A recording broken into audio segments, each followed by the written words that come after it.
ಇಲ್ಲಿಗೆ ಶೂ ಕಾಲಲ್ಲಿ ಒದಿಯೋ ಅಂತ ಸೀನ್ ಇದೆ. ಅವರಿಬ್ರು ನಡುವೆ ಆಗುವಂತ ಒಂದು ಲವ್ ಸ್ಟೋರಿ ಹೇಗೆ ಎಂಡ್ ಆಗತ್ತೆ ಅನ್ನೋದು.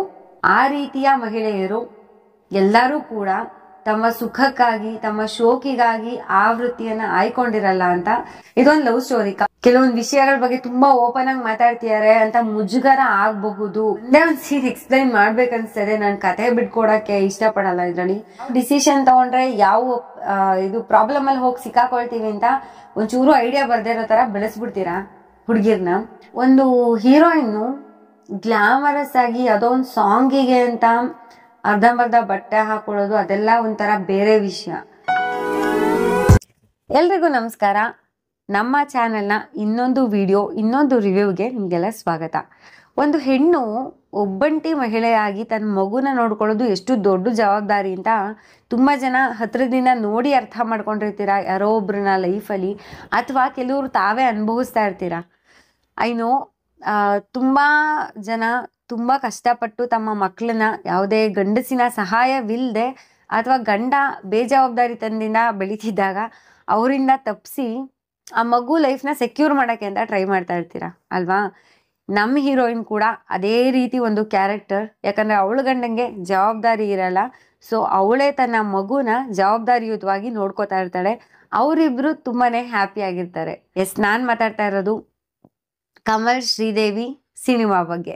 ಹೆಸರು ಕೇಳ್ತಿದಂಗೆ ನಮಗೆ ಡೆಫಿನೆಟ್ಲಿ ಇದೊಂದು ಒಳ್ಳೆ love story, but tragedy end ಆಗುತ್ತೆ ಅಂತ ಫೀಲ್ ಆಗುತ್ತೆ. ಆದರೆ ಇದು ಕ್ಲಿಯರ್ಲಿ ಹೇಳ್ಬೇಕಂದ್ರೆ it's not at all A love story, it's A life story. Life story of A woman who living for her child. ನಿಜವಾಗ್ಲೂ ಯಾಕೆ ಇಷ್ಟೊಂದು ಒತ್ತಿ ಹೇಳ್ತಿದ್ದೀನಿ ಅಂತ ಅಂದರೆ, ನಾವು ರೋಡಲ್ಲೆಲ್ಲ ನಡ್ಕೊಂಡು ಹೋಗ್ಬೇಕಾದ್ರೆ ಅಥವಾ ಮೆಜೆಸ್ಟಿಕ್ ಸೈಡ್ ಅಥವಾ ಇನ್ನೊಂದು ಯಾವುದೋ ಒಂದಷ್ಟು ಪ್ರದೇಶಗಳು ಅಲ್ಲೆಲ್ಲ ಒಂದಷ್ಟು ಜನ ಸೈಡಲ್ಲಿ ನಿಂತಿರ್ತಾರೆ ತಮ್ಮ ಮೈನ ಮಾರ್ಕೊಂಡು ಜೀವನ ಮಾಡೋದಕ್ಕೆ ಅಂತ.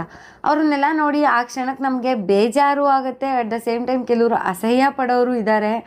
ಆ್ಯಂಡ್ ಅವ್ರದ್ದು ಹಿನ್ನೆಲೆ ಬಗ್ಗೆ ನಾವು ಯಾರು ಯೋಚನೆ ಮಾಡಲ್ಲ, ಯಾಕೆ ಅವ್ರು ಅಲ್ಲಿ ಬಂದು ನಿಂತಿದ್ದಾರೆ ಅಂತ. ಡೆಫಿನೆಟ್ಲಿ ಕಮಲ್ ಶ್ರೀದೇವಿ ಸಿನಿಮಾ ನೋಡಿದ್ಮೇಲೆ ನಿಮಗೆ ಇವ್ರುಗಳ ಬಗ್ಗೆ ಇರೋ ಅಭಿಪ್ರಾಯ ಸ್ವಲ್ಪ ಏನಾದ್ರು ಚೇಂಜ್ ಆಗ್ಬೋದು ಅಂತ ಅನಿಸುತ್ತೆ.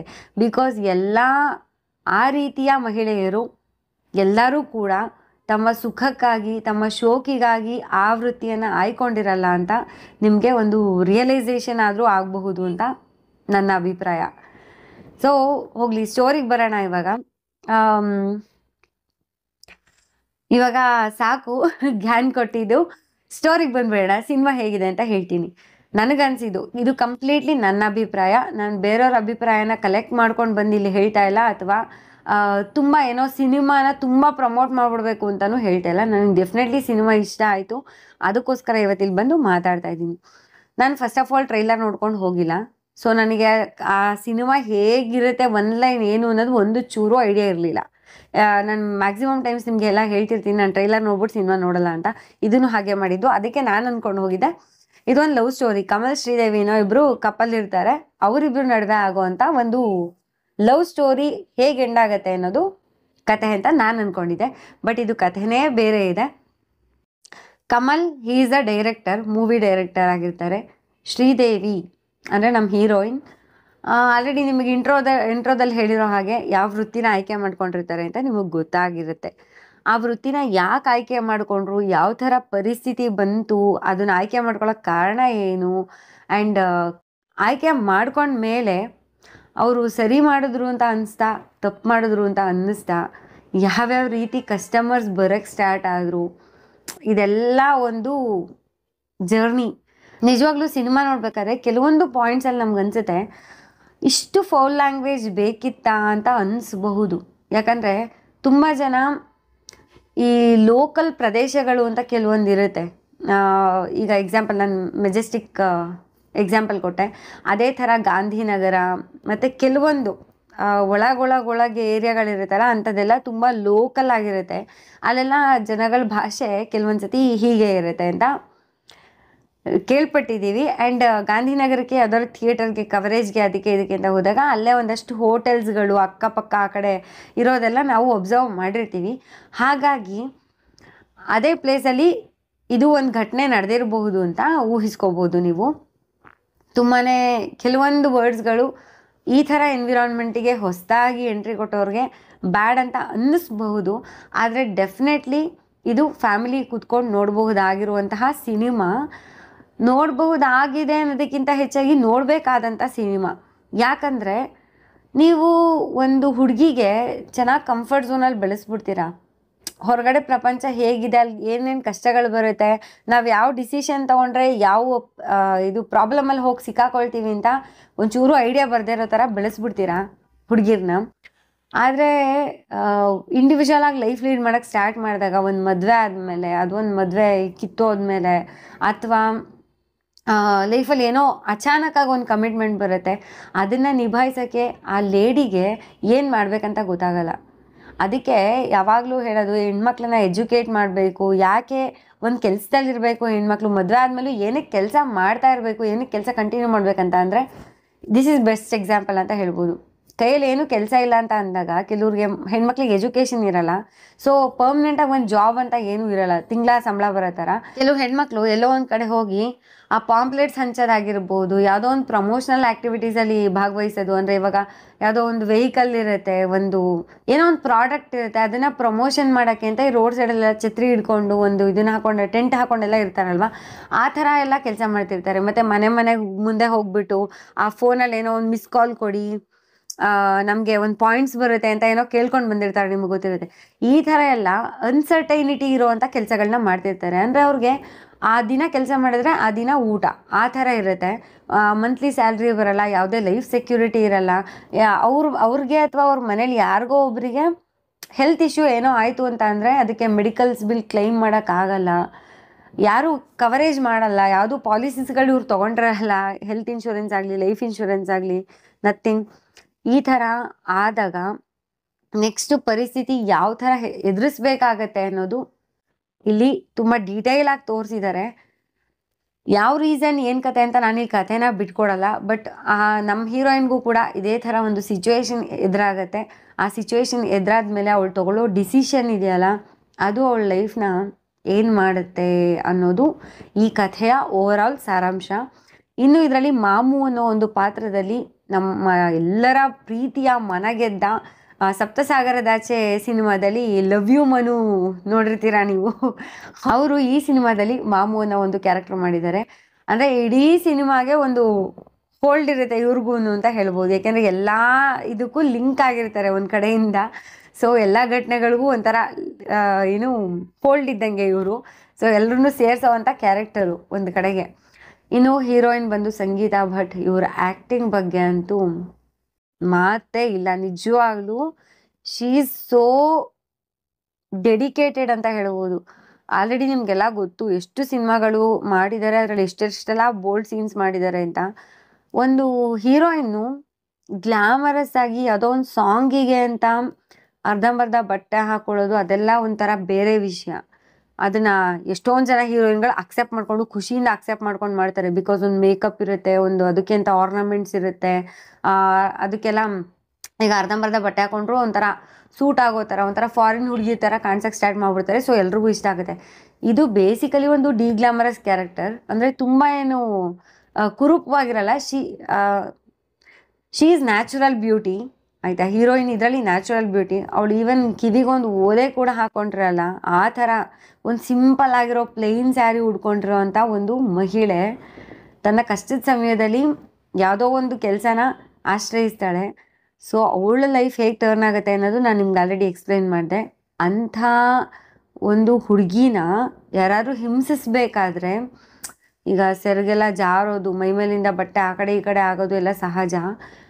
ಆ ಥರ ಒಂದೇ ಒಂದು ಸೀನ್ ಎಕ್ಸ್ಪ್ಲೈನ್ ಮಾಡ್ಬೇಕನ್ಸ್ತದೆ. ನಾನು ಕತೆ ಬಿಟ್ಕೊಡೋಕ್ಕೆ ಇಷ್ಟಪಡಲ್ಲ. ಇದರಲ್ಲಿ ಒಂದು ಸೀನಲ್ಲಿ ಯಾವ ಸೀನ್ ಅಂತ ಯಾರು ಅಂತ ಏನೂ ಹೇಳಲ್ಲ ನಾನು ಇವಾಗ, ನೀವು ಸಿನಿಮಾದಲ್ಲೇ ನೋಡಿ ಅರ್ಥ ಮಾಡ್ಕೊಳ್ಳಿ ಅದನ್ನು.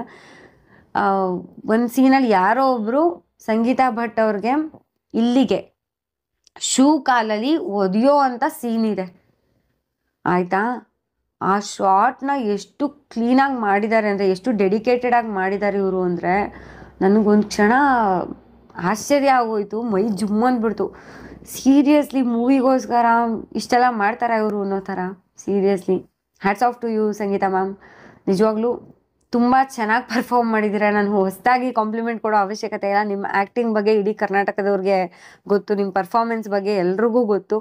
ಬಟ್ ಈ ಮೂವಿನಲ್ಲಂತೂ it's really really really good.